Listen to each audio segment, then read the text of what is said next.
Hey everybody! Today we're going to be reading chapter 1 of First Chronicles, and after I get done reading scripture, I'm going to explain what I think about it, how I feel about it. And I'm not an expert in scripture at all, so please do not lean on my understanding, but trust in the Lord for understanding and for guidance. And if I mispronounce any names, places, people, words, anything like that, I do apologize. And as always, I'm reading from my Bible. It is the New International Version, so the NIV for those who want to follow along. And before we get started though, in First Chronicles, it is a lot of genealogies in here. A lot of the listings of the different people, the ancestry, all that. So, since it's a lot of that in this book of the Bible, I'm not going to read through the whole entire chapter. As a matter of fact, I'm just sort of going to skim the chapter. I'm going to let you know if a chapter that I'm reading is a genealogy. I'm going to let you know, who all is in here, you know. For example, in this chapter, I'm going to say, oh, they talking about Noah's sons, and I'm going to pretty much explain what I think of or what comes to mind and everything when I read a certain name. If I remember their story, I might recount their story to you and everything, and then I'll just maybe share a lesson or whatever that I learned from that story, or that I remember from that story. But I'm not going to read the whole chapter because it's literally a genealogy, and I don't feel like messing up people's names and stuff like that. And it would take a while for me to listen to the chapter being read to me and actually practice their name so that way I can say it right to y'all. So I just recommend that if I get to a chapter, and it's a genealogy, I'm gonna let you know, and I'm gonna be like, hey, please, read this for yourself. Download the Bible app or whatever and just read it for yourself. Listen to it being read to you for yourself, so that way you can hear the proper pronunciations and everything of the words, because I don't feel like butchering names today. I don't feel like butchering names, period. If it's a chapter where I'm actually reading the story and everything, the storyline and stuff, then that's different. But when it's a chapter like this where it's just nothing but genealogy, I'd rather not. So yeah, that's pretty much what's going on when it comes down to this to this book of the Bible, First Chronicles. It's got a lot of genealogies in it, so I'm not gonna read those. So I'll just, like I said, just read some of the names that I recognize and that I know I can pronounce, and recount their story and share a lesson with you. But other than that, that's pretty much what's gonna be going on. So like I said, we're gonna be reading chapter 1 of First Chronicles. This is a genealogy, the whole entire chapter is. So yeah, I'll just read the names that I'm familiar with and recount their stories and share a lesson with you. And that's how this chapter gonna go. So, and chapters like this one. So without further ado, let's get started. So Adam, Seth, Enosh,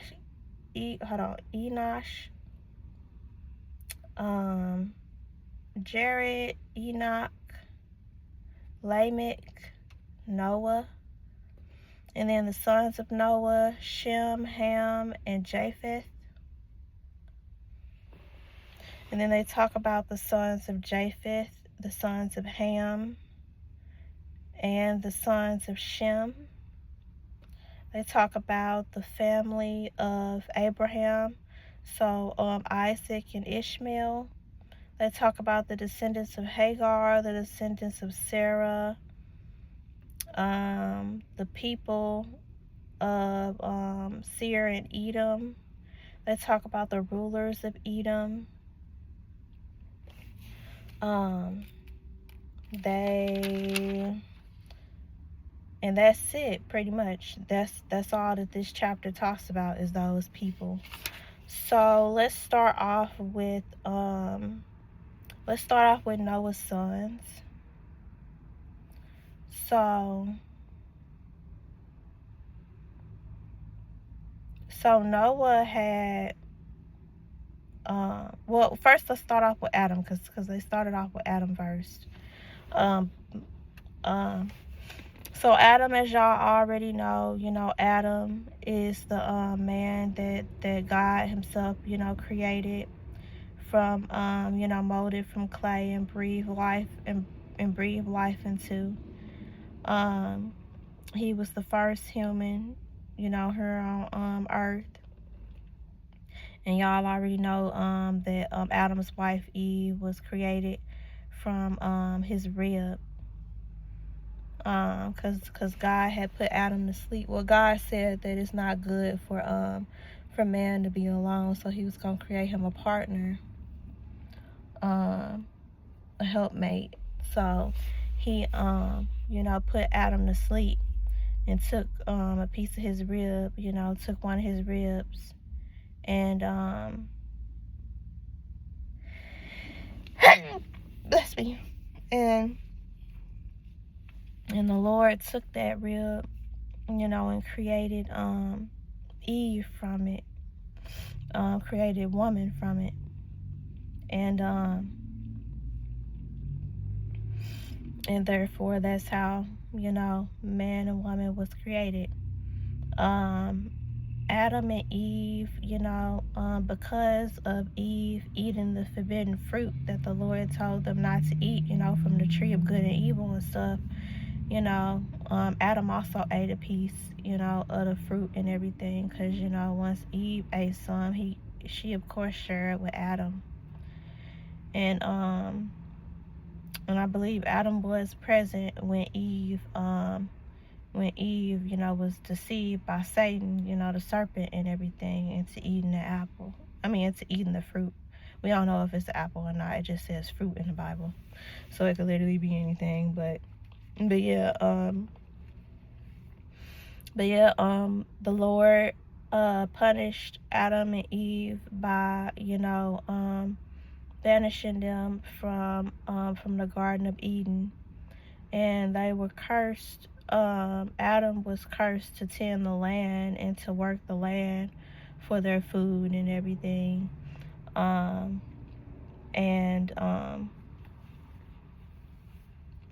Eve, she was cursed with with the pains of child labor and stuff like that. And the serpent was of course cursed by the descendants that come from Eve, will trample on the serpent's head. So that of course foreshadows Jesus and everything, how Jesus and everything will defeat Satan and everything. But of course, Satan will injure, our Lord, because of the crucifixion and all that. So that was Adam. So Adam and Eve, they had 3 children, I believe. Well, 3 children that I know of that are named. I'm not sure if they had any more, but I know that there was 3 children. There was Caleb. There was Cain, there was Abel, and then there was Seth. Cain and Abel were first. And Cain was upset and everything that Abel's offering was accepted by the Lord, was accepted by God, and when Cain's offering was not. Abel was a sheep herder. He attended the sheep, so he was a shepherd, and he offered up the best parts of his flock to the Lord as an offering. While Cain, he was the one that worked the land, but he did not offer up the best crops to the Lord. So therefore Abel's offering was accepted, whereas, Cain's offering was not. So Cain got jealous of his brother and everything and ended up killing him, committing the first murder. And because of this, Cain was cursed to wander the earth and everything, I believe. And if anyone killed him or whatever, then they would end up with a punishment that was tenfold or something. So Cain had to basically leave his homeland and stuff like that and everything, and be basically a homeless wanderer and stuff because of what he did to his brother Abel. Then after that, Abraham and Eve, they had Seth, and it was through Seth, I believe, that the other descendants came. So that was Abraham. That was Adam, and that was Seth. Enoch was the guy who did what was pleasing in the Lord's sight, so much so to the point where the Lord just brought him up into heaven by a cloud, and Enoch did not die. So the Lord was that pleased with him, and he must have lived such a righteous life for the Lord to say, you don't have to go through death in order to be with me. I'm just going to bring you up here with me. And it was like only it was only like 2 or 3 people that the Lord did that to. Then we got to talk about Noah. Lamech sounds familiar to me, but I just can't remember the story. So then we're going to talk about Noah. So we all know about Noah, right? Like he literally wait, before we get to Noah, I got to say a lesson about Adam and Seth. So when it come down to Adam and Seth and them,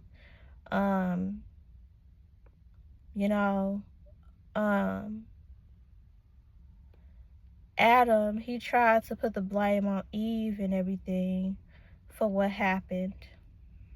When Adam was confronted by God and everything, on why would you eat the fruit, he blamed Eve, he blamed Eve for that, even though it was Adam's decision to take the fruit that she offered, and to eat it. He was there when she was deceived by Satan, by the serpent. So, like you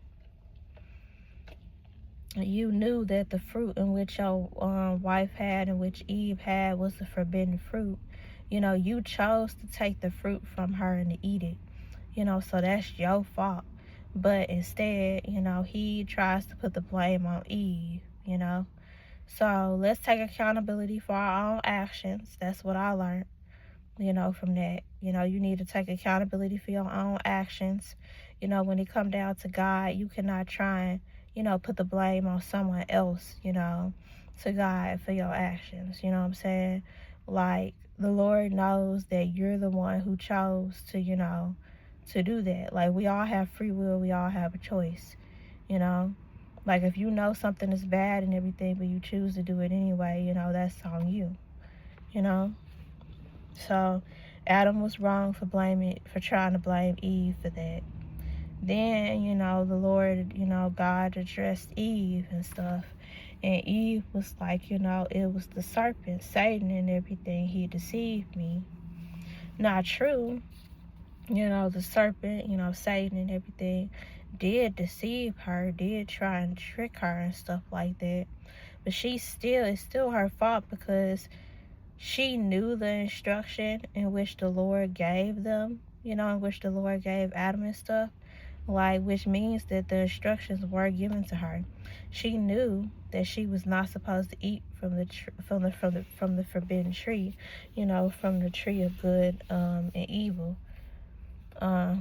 the tree of the knowledge of good and evil. Like, she knew that she wasn't supposed to eat from that tree, because she told Satan, the serpent, that she's not supposed to eat from that tree or else she'll die, because that's what the Lord said. That's what God said. So she knew the instructions, but chose to eat from that tree anyway. Even though Satan did deceive her and stuff, it was still her choice at the end of the day.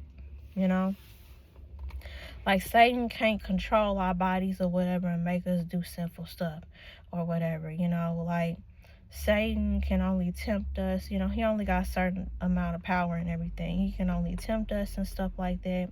It's our decision. We have to make the conscious choice to do that. You know how people want to be like, oh, Satan made me do this or Satan made me do that. Nah, the devil didn't do that. He might have tempted you to do something like that or whatever, whispering little lies in your ear or whatever, but you were the one who consciously decided that you were going to do that, because Satan can't force us to do anything we don't want to do. So yeah, like, Eve and everything, even though she was deceived by Satan and stuff, it was still her choice at the end of the day to eat the forbidden fruit.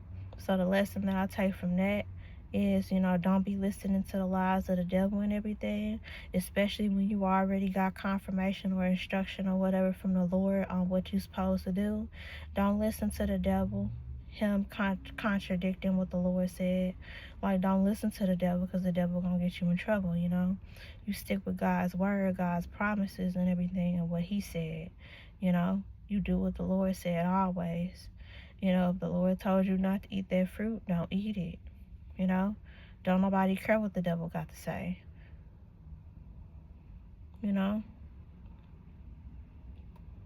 So, and then Satan and everything, y'all know what happened. Like, he rebelled against God and stuff like that.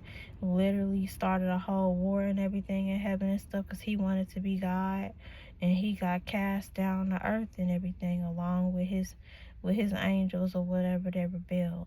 So the devil ended up taking like 1/3 of the angels with him when he ended up getting banished from heaven and stuff, and it's down here on earth. So now the devil is roaming around here on earth and everything, with his angels and stuff, and whom we call demons and everything, and literally they over here trying to ruin and kill as many humans as they can, take as many of us down with him, as he can, because he know that his days are numbered and stuff. So, when it comes down to Satan, just don't listen, to his lies and everything. Don't let pride or any type of negative emotion or characteristic or whatever prevent you from, doing what it is that you're supposed to be doing for the Lord, So then we got Noah. Like I said, we all know the story of Noah and stuff.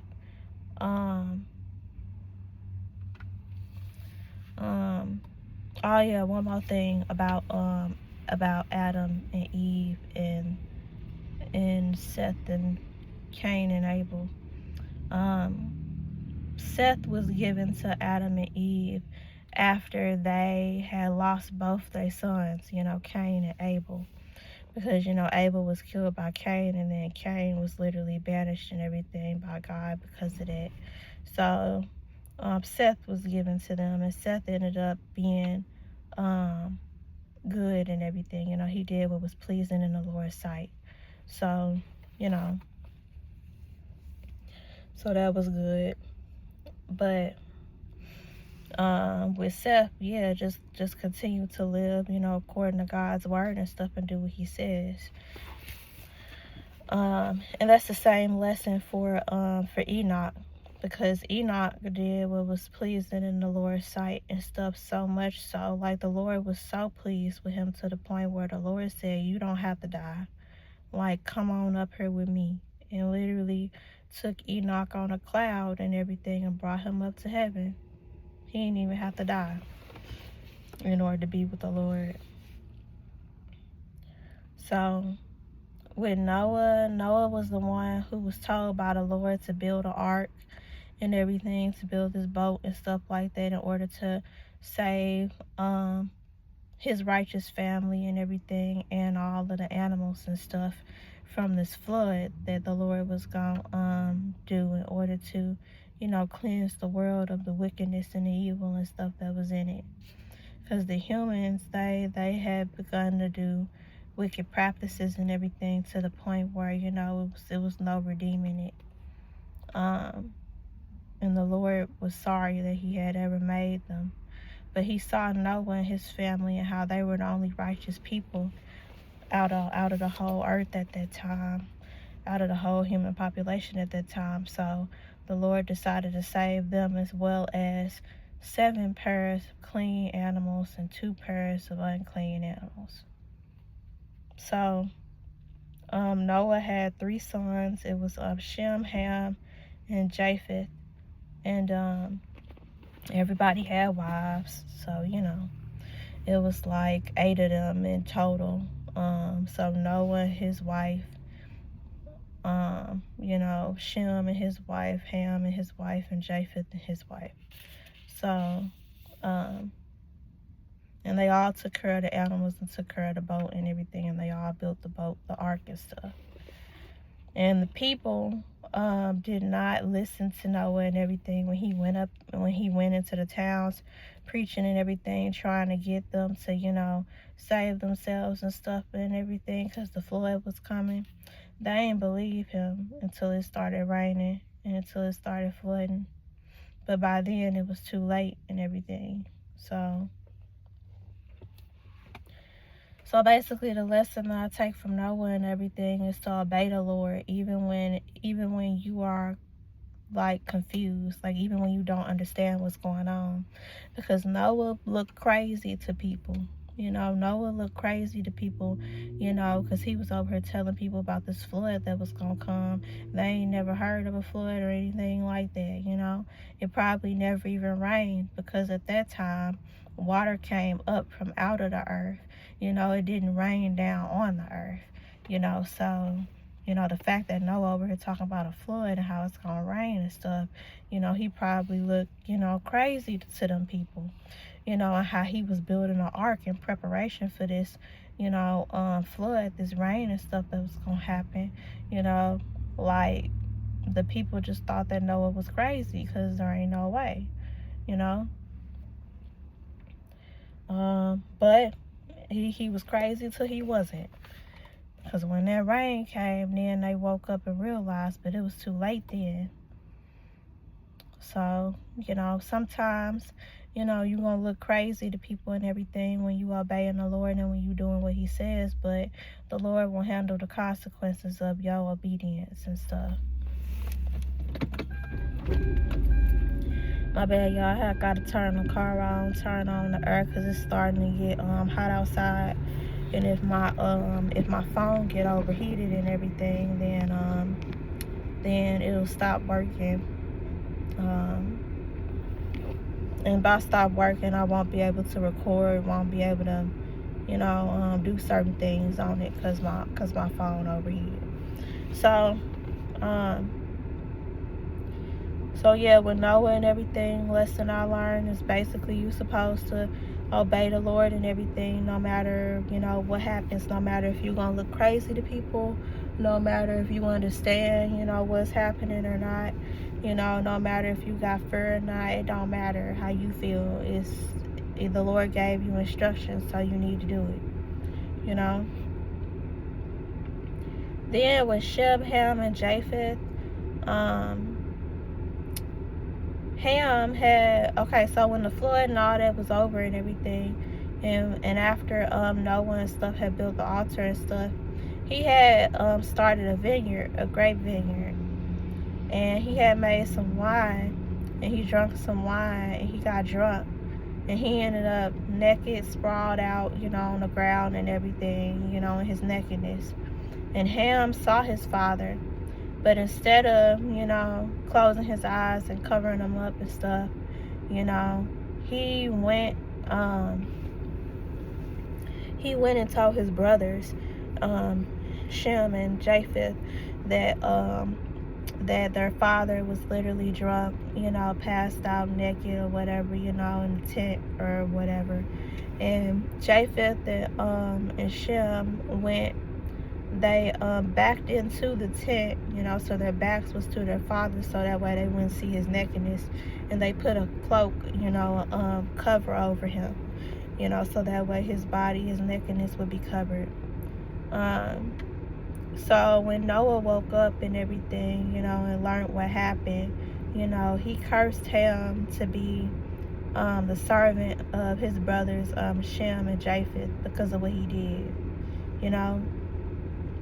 And it's because Ham, he did a disgraceful thing to his father and everything, It's, how like you're only supposed to see the nakedness and everything of your spouse, that you're not supposed to be staring and gawking at other people's, nude bodies or whatever. It's considered, I don't know, it's inappropriate. Some form of like sexual sin or whatever. All I know is that it's inappropriate, and that him and the way that he decided to solve that, was bad. Instead of averting his eyes from his father's nakedness and covering him himself, showing respect and dignity and everything to his father, he ran and told his brothers, that's, like humiliation and stuff like that, because that didn't need to be shared, So it basically, in some form, some fashion, him, did a disgraceful thing, a disrespectful thing towards his father. That was not an honorable thing to do to your father. So that's why him and his descendants got cursed to always be servants of Shem and Japheth and their descendants. So yep, that's it for the story of Noah and them.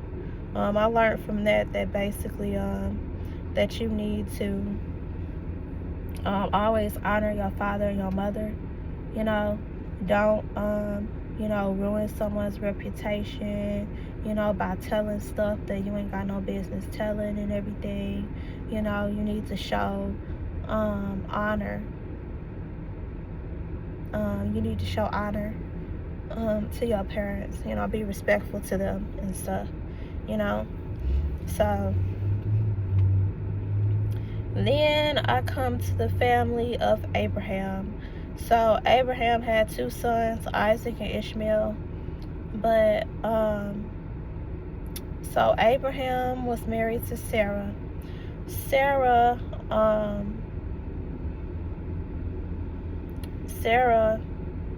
had Isaac. And Isaac had 2 sons, but we're going to wait to get to them. So Abraham and Sarah was promised by God that their descendants would come from them. That Sarah would end up getting pregnant and everything, and having a son. But Abraham and Sarah were both elderly, up in age at the time. Abraham believed that the Lord would do what he said, because the Lord did tell Abraham that his descendants would be as numerous as the stars and stuff, as numerous as the sands on the seashore and everything.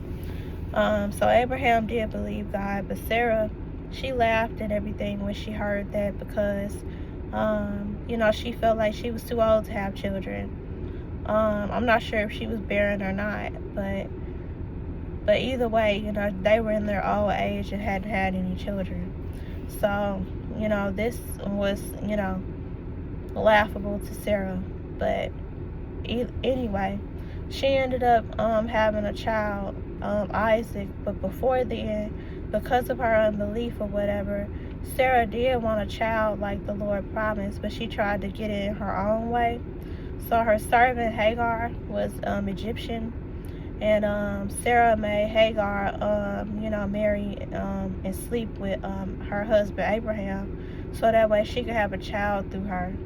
So Hagar, being a servant and everything, had to obey Sarah, her master, and do what she says.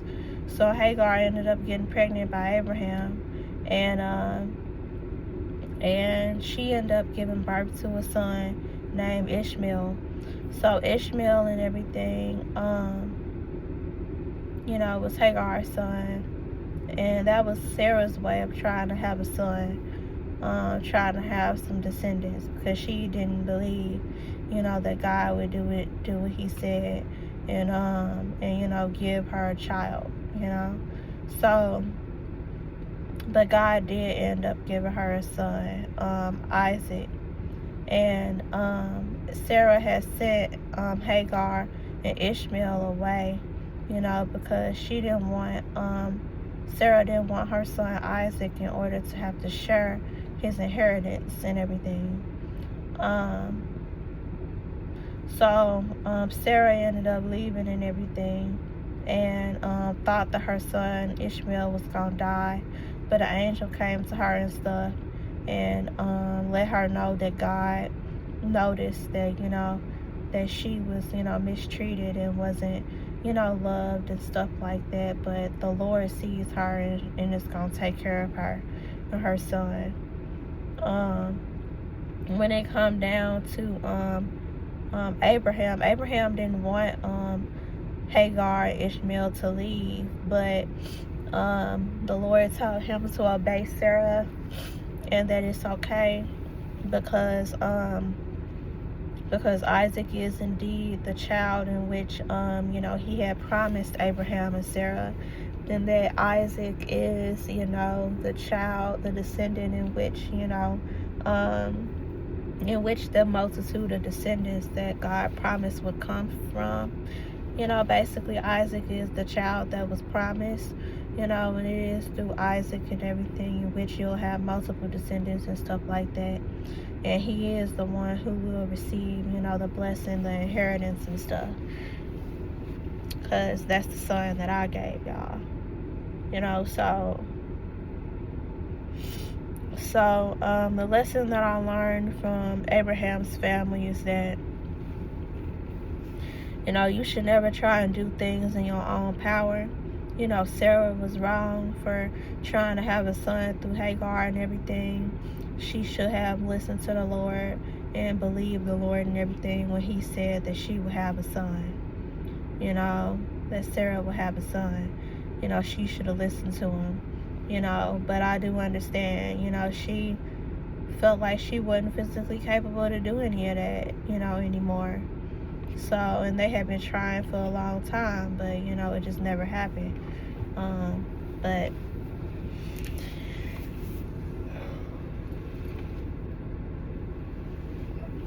sorry.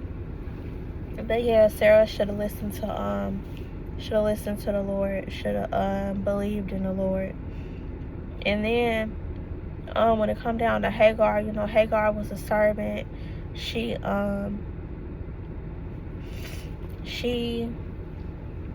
had to obey her master and stuff, and was mistreated and everything. And I just want you to know that based off of Hagar's story, no matter what type of suffering you're going through, what type of injustice you're going through, the type of disrespect or abuse or whatever you're going through, that the Lord sees you just like He saw Hagar. He sees you. He knows what you're going through, and you will get your justice and everything. When it come down to Abraham had the Lord had told Abraham to sacrifice Isaac and everything to him. And this was a test of Abraham's faith, because he wanted to see whether or not Abraham was going to continue to be faithful to him. Like the Lord wanted to see whether or not Abraham was still going to be faithful to him when He asked him to give up his beloved son, his only son, Isaac. So the son that he was promised. So Abraham was, of course, going to sacrifice Isaac and everything to the Lord, but the Lord told him to stop, and that he had passed, the test and everything, that, he truly is, faithful to the Lord and is willing to even give up his beloved son for him. So, it's just like with Abraham, it's like he has so much faith in the Lord, that whether the Lord, truly wanted him to sacrifice Isaac, to him or not, that the Lord would be merciful and stuff, and, and could bring him back or whatever. If that's a part of his will, and if not, then Isaac would be with the Lord, because Isaac also did what was pleasing in the Lord's sight and loved the Lord. And Isaac understood, what his father had to do. So I'm pretty sure it was still a fearful, scary moment, when you facing death like that. But, like still, it was their faith that made it okay, that put them at ease with it. It was still a difficult thing to do, but they were rooted in their faith. So with Abraham, I just love the fact that he was that faithful in everything, that he was willing to give up something that he loved so much for the Lord, because the Lord requested it, required it of him. But of course, the Lord did end up having Isaac killed. The Lord, had a ram come to them, and they sacrificed the ram to the Lord instead of Isaac. But the whole point of that, it was a test of faith. And I love how Abraham was faithful to the Lord and how he passed his test. So that's what I learned from them. Then Isaac had 2 sons, Esau and Israel.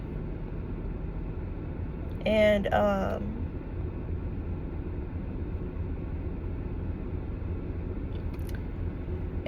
when it come down to Esau and Israel is Jacob.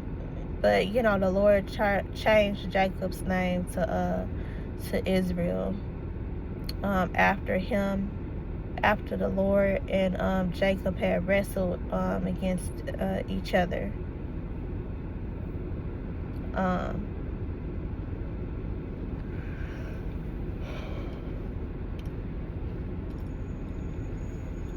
Excuse me.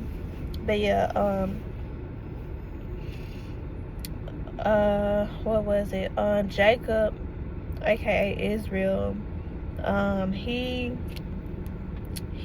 had tricked Esau into giving up his birthright, his firstborn birthright, to him, because Esau had came home from hunting, and Esau had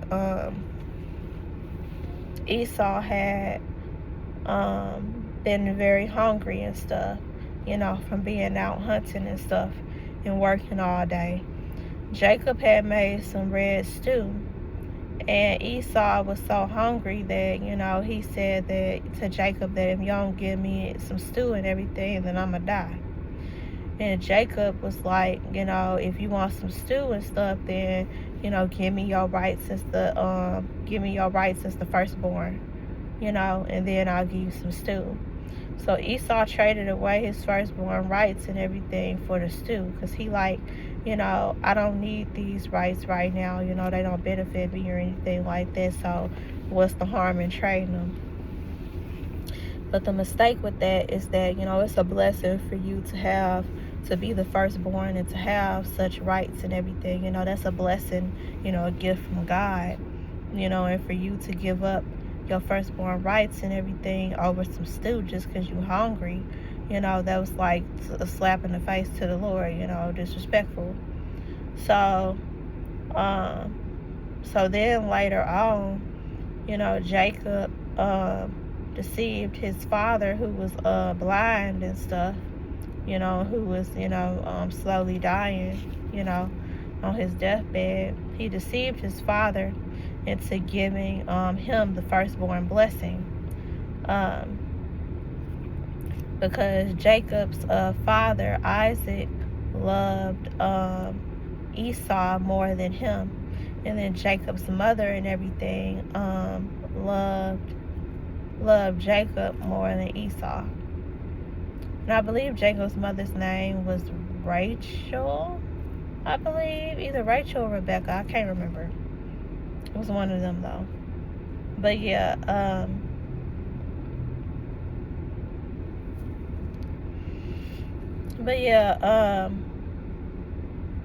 Esau ended up crying and everything and was upset and everything when he found out from his father Isaac that Jacob had deceived him into giving him the firstborn blessing. So Esau, because of that, I believe they're called the Edomites or something like that. They have always not liked the people of Israel. You know, they've always had beef and stuff. They always had problems because of that. So yeah, the moral of the story is and everything is that you should not like when you're in a situation where you have an ultimatum and you have to choose, you really do got to sit down and really think about the consequences of each one. You know, like Esau should not have given away his firstborn rights, you know, like that. He should have really sat down and thought about it, you know, thought about, okay, I know that I'm hungry and everything, but, you know, giving up my firstborn rights, it might not be beneficial to me now, but it most definitely will be later. And that's a gift from God, and I don't want to disrespect God. So, you know, like, therefore, I should really assess and consider whether or not, you know, this bowl of stew is worth my firstborn rights. It's just like, you know, how the devil tries to offer you fame and fortune and all that, and all you got to do is just sell your soul to him. No, your soul is worth more than that materialistic stuff. Just like the firstborn rights and everything from the Lord and everything, that gift from the Lord was more important, you know, and more precious and everything than that bowl of stew, you know, than that materialistic thing, you know. So you just gotta be careful about what type of deals, you know, that you over here doing, you know. Doing stuff in a rush and out of desperation and all the rest of the other stuff is never good. You know, you can't make sound decisions like that. So,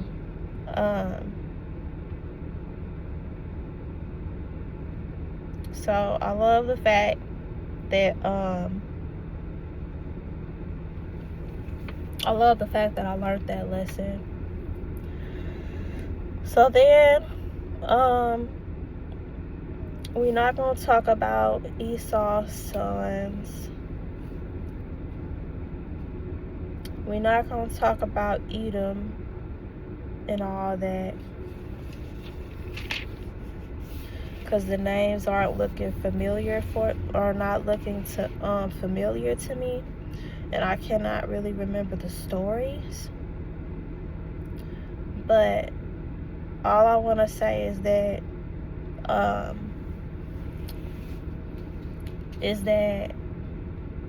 genealogies are very important, and when you read the genealogies and everything, you can see who's related to who, you know, how Jesus and everything is related to like every person, whether you're a Jew or a Gentile or whatever, you know, how everything comes together. Like, genealogies are very important, you know, family trees and stuff like that is very important. So with that being said, thank y'all so much for listening. I love you. Jesus loves you, and have a blessed day. Bye.